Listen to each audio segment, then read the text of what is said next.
వీర్య కణాలు లేకుండా పోవటం, మానవ జాతికి ఇంకా 10-15 సంవత్సరాల్లో పిల్లలే పుట్టరని WHO వాళ్ళు చెప్పేస్తున్నారు. ఎందుకంటే వీర్య కణాలు 150 మిలియన్స్ ఉండేటివి 1975లో, ఇప్పుడు 25 మిలియన్స్కి వచ్చేసాయి యావరేజ్. అది దురంతం. మీకు వీర్య కణాలు వృద్ధి కావాలంటే పుస్తకంలో సంతానలేమి అని రాసింది, ఆ పట్టిలో ఉన్నది ఎస్పెషలీ సామెల్ రోజులు. సామెల్లో ఉన్న పీచు మీ జననాంగాల్ని శుద్ధం చేస్తుందన్నమాట. అంటే మీ హార్మోన్ బ్యాలెన్స్ని వెనక్కి తీసుకొస్తుంది. తోడు మీకు కావాల్సిన కషాయాలు వేపాకు, రావియాకు, మునగాకు, చింతాకు, తమలపాకు, ఈ 5 కషాయాలు వారం వారం మార్చి తాగండి. అది ఆడవాళ్ళైనా పర్వాలేదు, మగవాళ్ళైనా పర్వాలేదు. సంతానలేమికి 2 కారణాలే, ఒక్కరే కాదు. సో ఆడవాళ్ళనే చూస్తుంటారు సంతానలేమి అంటే. యాక్చువల్లీ ప్రాబ్లం 90% ఇక్కడ ఉంది అని అందరికీ గమనించుకోవాలి. సో వీర్యకణాల వృద్ధి కోసం, అంతేకాదు లింగ స్తంభనం రావట్లేదు, ఎరెక్టైల్ ఫంక్షన్ సరిగ్గా లేదు, అర్లీ ఎజాక్యులేషన్స్, ఇలా లైంగిక సంబంధమైన రోగాలన్నీ ఆ సంతానలేమి అని పట్టిలో ఉన్నదాన్ని మీరు చాచు తప్పకుండా పాటిస్తే 6 నెలల నుంచి 2 సంవత్సరాల లోపు బాగైపోతాయి. ఏమి ఇబ్బంది లేదు. Hair loss, nail loss, weight loss, అన్ని లాస్. డిఫరెంట్లీ ఏబుల్డ్ కిడ్స్, ఇవన్నీ చాలా మందికి, అదే చెప్పాను కదా, ఇక్కడ నరాల సంయోజనం సరిగ్గా లేకపోవటం వల్ల ఇలా దేహంలో కొన్ని భాగాలు సరిగ్గా నరాల సంబంధమైన సిగ్నల్స్ సరిగ్గా దొరక్కపోవటం వల్ల దానికి కావలసిన పౌష్టికాంశాలని అందజేసుకోలేక, కూడబెట్టుకోలేక ఇలాంటి ఇబ్బందులన్నీ వస్తున్నాయి. దీనికి డిఫరెంట్లీ ఏబుల్డ్ కిడ్స్ అని చూశానమ్మా, తెలుసు, అర్థమైంది. ఇలాంటివన్నీ నేను చెప్పిన ఇక్కడ సరిగ్గా లేకపోవటం వల్ల. సో ఇక్కడ సరి కావాలంటే వెర్రి నువ్వుల నూనె 1 వారం, నువ్వుల నూనె 1 వారం, కొబ్బరి నూనె 1 వారం, కొర్రలు, అండు కొర్రలు 3 రోజులు, మిగిలిన ధాన్యం ఒక్కొక్క రోజు తింటూ, కషాయాల్లో సదాపాకు కషాయం, దాల్చిన చెక్క కషాయం, పసుపు కషాయం, అరటి బోధ కషాయం, సరస్వతి ఆకు కషాయం, బ్రాహ్మి ఆకు కషాయం, ఈ 5-6 కషాయం అన్నీ తాగాల్సిన పని లేదు. వారానికి ఒకటి మార్చుతూ ఈ 6 7 ఏది దొరికితే దాన్ని చేస్తూ ఉంటే మీరు 6 నెలల నుంచి 2 సంవత్సరాల్లో 80 to 90% బాగవుతూ వస్తాయమ్మా. ఆటిజం గురించే చెప్పింది ఇంతసేపు, పుస్తకంలో కూడాను పట్టి రాసి ఉంచారు. డ్రగ్ అడిక్ట్స్ చెప్పాను కదా, పెగ్ వేయమంటే మగ్గు తాగేది, మార్ఫిన్ అడిక్షన్, కోడీన్ అడిక్షన్, ఈ పాన్ పరాగి నోట్లో పెట్టుకోవడం, తంబాకు, సిగరెట్ తాగటం, కాఫీలు టీలు తాగటం, రోజుకు 5 సార్లు 6 సార్లు కాఫీలు టీలు తాగటం, ఇలాంటివన్నీ నరాల దౌర్బల్యాన్ని పెంచే ఈ అడిక్షన్స్ వల్ల. కాఫీలో కెఫీన్ ఉంది, సిగరెట్లో, తంబాకులో నికోటిన్ ఉంది, ఈ డ్రగ్స్లో మార్ఫిన్, కోడిన్, చాక్లెట్లు కూడాను అడిక్షన్, థియోబ్రోమిన్ అనే ఆల్కలాయిడ్ ఉంది. సో పిల్లలకి చాక్లెట్లు ఇవ్వకండి, మీరు మీ పిల్లల్ని కావాలని అడిక్ట్ చేస్తున్నారనమాట.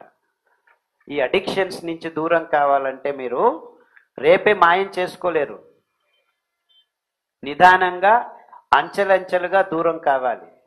మేము ఈ చట్టాల నుంచి దూరం కావాలని మీరు సంకల్పం చేసుకొని, మీరు చాక్లెట్ తినాలి అనిపించినప్పుడు మీరేం చేయాలంటే కానుగ ఆకు కషాయం ఫస్ట్ తాగండి, తర్వాత చాక్లెట్ తినండి. తిప్పతీగ ఆకు కషాయం తాగండి, తర్వాత సారాయి తాగండి.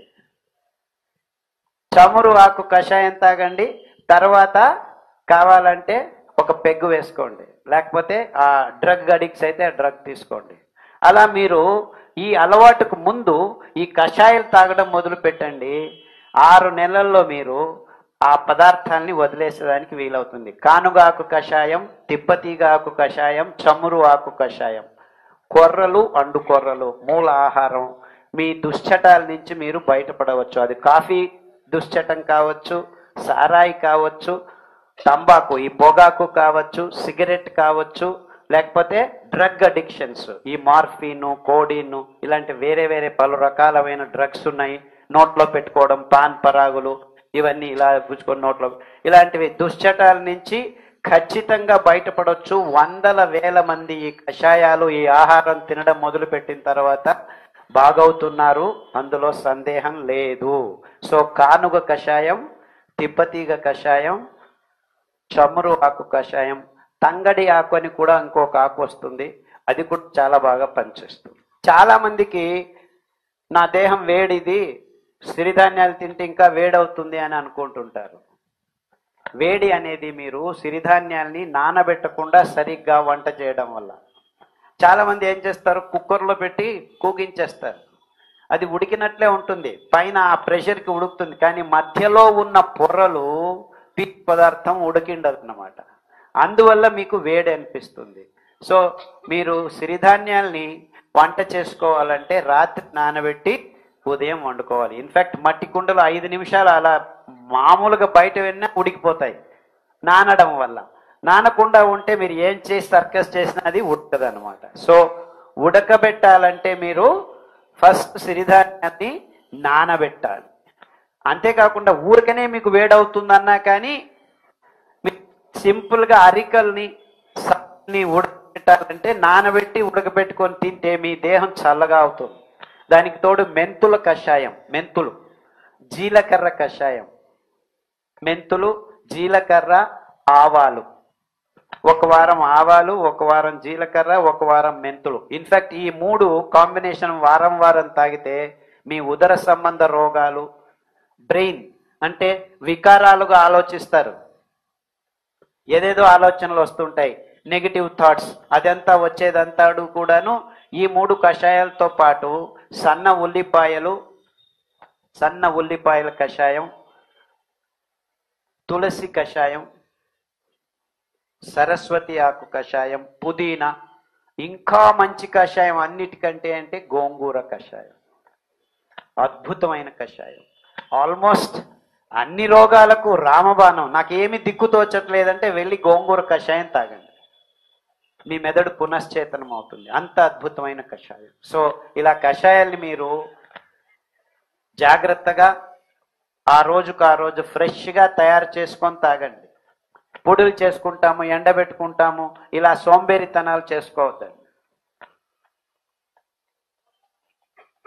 Parkinson's, Alzheimer's. పార్కిన్సన్స్ అంటే వణుకే రోగం, వణుకుతూ ఉంటుంది, కొందరు మర్చిపోతూ ఉంటారు. ఆల్జైమర్స్లో పూర్తిగా మర్చిపోతారు. ఇలాంటి నర దౌర్బల్యాలు, నర సంబంధ రోగాలు ఇప్పుడు అమెరికాలో సోకాల్డ్ అడ్వాన్స్డ్ కంట్రీస్లో క్యాన్సరు, డయాబెటీస్ దాని గురించి పట్టించుకోవట్లేదు, ఏదో ఒకటి చేసుకుంటారు. కానీ పార్కిన్సన్స్, ఆల్జైమర్స్కి భయపడుతున్నారు. మన దురదృష్టం కొద్దీ మన దేశంలో కొన్ని ఈ రోగాలు మెల్లిగా వచ్చేస్తున్నాయి. గడిచిన 5 సంవత్సరాల్లో పార్కిన్సన్స్, ఆల్జైమర్స్ మన దేశంలోనే ఎక్కువ అవుతుంది. ఈ ఆహార పదార్థాలే దీనికి కారణమని ఎవరు చెప్పట్లేదు. అంటే మీరు ఈ పదార్థాలని వదిలేసి వెర్రి నువ్వుల నూనె, కొబ్బరి నూనె వారం వారం మార్చి 3 చెంచాలు ఉదయం లేచి తాగితే పడిగడుపున, తర్వాత కషాయాలు, సాదాపాకు, పసుపు, అల్లము, బిల్వం, ఇలా కషాయాలు తాగుతూ అరికలు 3 రోజులు, సామెలు 3 రోజులు ఎక్కువగా తినాలి. మిగిలిన ధాన్యం ఒక్కొక్క రోజు తినాలి. దీన్ని మీరు చాచూ తప్పకుండా 9 నెలలు చేస్తే పార్కిన్సన్స్, చాలా మందికి సంతకాలు చేయడం కావట్లేదు, చేయి జరుగుతూ ఉంటుంది. 6 వారాల్లోనే సంతకం కరెక్ట్గా చేయడం మొదలుపెట్టారు చాలా మంది, వందల వేల మంది. సో జాగ్రత్తగా గమనించండి, పుస్తకంలో పట్టీలో రాశారు, గమనించి మీరు వాడండి. కొలెస్ట్రాల్, ట్రైగ్లిసరైడ్స్, రొమాటిక్ ఫ్యాక్టర్స్ ఇవంతా విదిన్ వీక్స్, 6 to 9 వీక్స్ మాయమైపోతాయి మీరు సిరిధాన్యాలు తింటే.